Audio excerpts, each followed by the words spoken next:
Hello friends.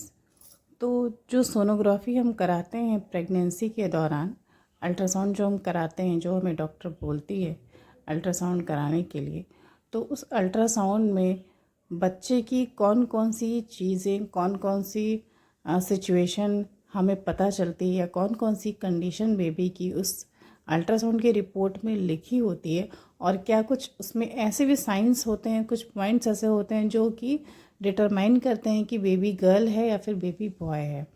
तो इस video में हम यही जानेंगे। Welcome to my channel pregnancy guide. तो चलिए हम शुरू करते हैं ये जानना कि जो अल्ट्रासाउंड गर्भावस्था के दौरान महिला कराती है, उसमें भ्रूण को, बच्चे को किस तरह से मॉनिटर किया जाता है।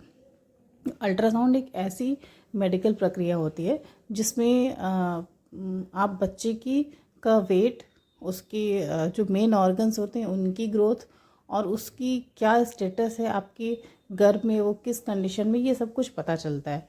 तो सबसे पहले तो जो हमें पता चलता है वो होता है कि बच्चे की हार्ट बीट जो है वो आई है कि नहीं आई है। जो चौथे, आई थिंक तीसरे महीने में बेबी की जो हार्ट बीट्स होती है वो आ जानी चाहिए। तीसरे से चौथे महीने के बीच में वो आई है या नहीं। बेबी का जो वज़न है वो प्रॉपर है कि नहीं, जितना होना चाहिए, कहीं उससे ज़्यादा, बहुत ज़्यादा होना भी बच्चे का वेट सही इंडिकेशन नहीं होता है, और कहीं कम तो नहीं है।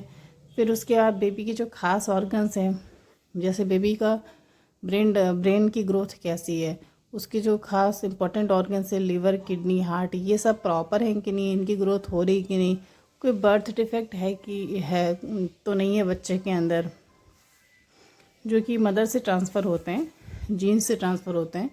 तो ये सारी चीज़ें हमें अल्ट्रासाउंड में सबका स्टेटस पता चलता है। और साथ में ये भी पता चलता है कि जो फ्लूइड होता है महिला के पेट में, जिसमें बेबी होता है, वो उस फ्लूइड की क्या कंडीशन है। फ्लूइड कम तो नहीं है, क्योंकि अगर फ्लूइड कम होता है तो ये काफ़ी ज़्यादा घातक होता है, ख़तरनाक होता है।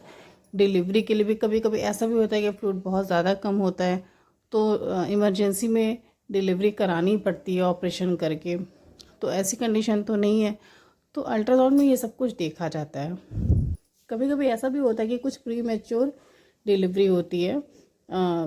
कभी अक्सर महिला का वाटर ब्रेक हो जाता है, या ब्लीडिंग हो जाती है, या फिर कोई मेडिकल कंडीशन ऐसी आ जाती है कि महिला का बीपी बहुत ज़्यादा हाई हो गया, या फिर शुगर वाली जो प्रेगनेंसी के दौरान जो डायबिटीज़ हो जाता है, उसकी वजह से कभी कभी डिलीवरी जल्दी करानी पड़ती है।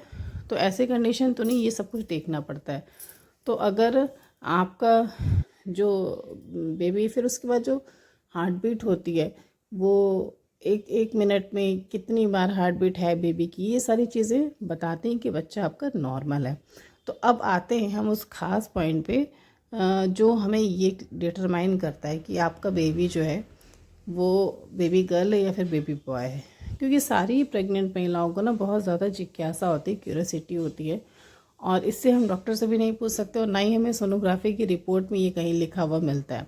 लेकिन बेबी की हार्ट बीट को लेकर कुछ उसमें ऐसी टर्म्स उसमें दिए होते हैं जिससे आप क्लियर कर सकते हैं, और बहुत ज़्यादा लोग इस चीज़ को मानते हैं। मैंने अपनी भी प्रेगनेंसी में इसे नोटिस किया था, और ये बिल्कुल सटीक था। तो अगर प्रेगनेंसी की रिपोर्ट में आपको देखना ये है कि आपके बच्चे की एक मिनट में हार्ट बीट कितनी बार हो रही है। अगर आपके बेबी की पर मिनट हार्ट बीट 140 टाइम्स हैं, तो ये इंडिकेशन होता है गर्भ में बेबी बॉय होने का। मेरी प्रेगनेंसी में मैंने देखा था, मेरा जो बेबी था उसका एक मिनट में उसकी जो हार्ट बीट थी वो 140 थी। तो अगर 140 या उसके आसपास है तो ये साइन होता है बेबी बॉय होने का, और अगर थोड़ी ज़्यादा या थोड़ी सी कम है तो ये बेबी गर्ल होने का साइन होता है। तो आई थिंक आपको क्लियर हो गया होगा कि अल्ट्रासाउंड में क्या क्या हमें पता चलता है बच्चे के बारे में, और आप अल्ट्रासाउंड की रिपोर्ट से कैसे देख सकते हैं कि आपका बेबी जो है वो बेबी बॉय है या फिर बेबी गर्ल है। इसके साथ और बहुत सारे सिम्टम्स होते हैं बेबी बॉय के, जैसे आपको किस डायरेक्शन में सोना पसंद है। अगर आपको दाहिने करवट में आराम मिलता है तो ये भी बेबी बॉय का साइन होता है। फिर इसके बाद अगर आपके पेट में आपके बच्चे के प्लेसमेंट जो है वो ऊपर की तरफ है, बिल्कुल मिड में ऊपर की तरफ है, आपको आपका डाइजेशन अच्छा नहीं है, खाने के बाद आपको बहुत ज़्यादा हैवीनेस फील होती है, तो ये भी बेबी बॉय होने का साइन है। साथ में ही आपके अगर यूरिन का कलर चेंज हो रहा है, आपको रेडिश येलो यूरिन हो रहा है, बहुत ज़्यादा पीला यूरिन हो रहा है और बहुत कम यूरिन हो रहा है, तो ये साइन होता है बेबी बॉय होने का। इसके साथ में अगर आपके पैर का टेम्परेचर बहुत ज़्यादा ठंडा रहता है, पैर आपके ठंडे रहते हैं, तो ये भी एक लक्षण होता है गर्भ में बेटा होने का। तो फ्रेंड्स, ये जो 4-5 सिम्टम्स मैंने बताए हैं, अगर इसमें 2 से 2-3 सिम्टम्स भी आपके अंदर हैं तो चांसेस है कि आपको बेबी बॉय हो सकता है। और वीडियो को ज़्यादा से ज़्यादा शेयर करिएगा। अगर अच्छा लगा हो तो लाइक करके चैनल को सब्सक्राइब ज़रूर करिएगा।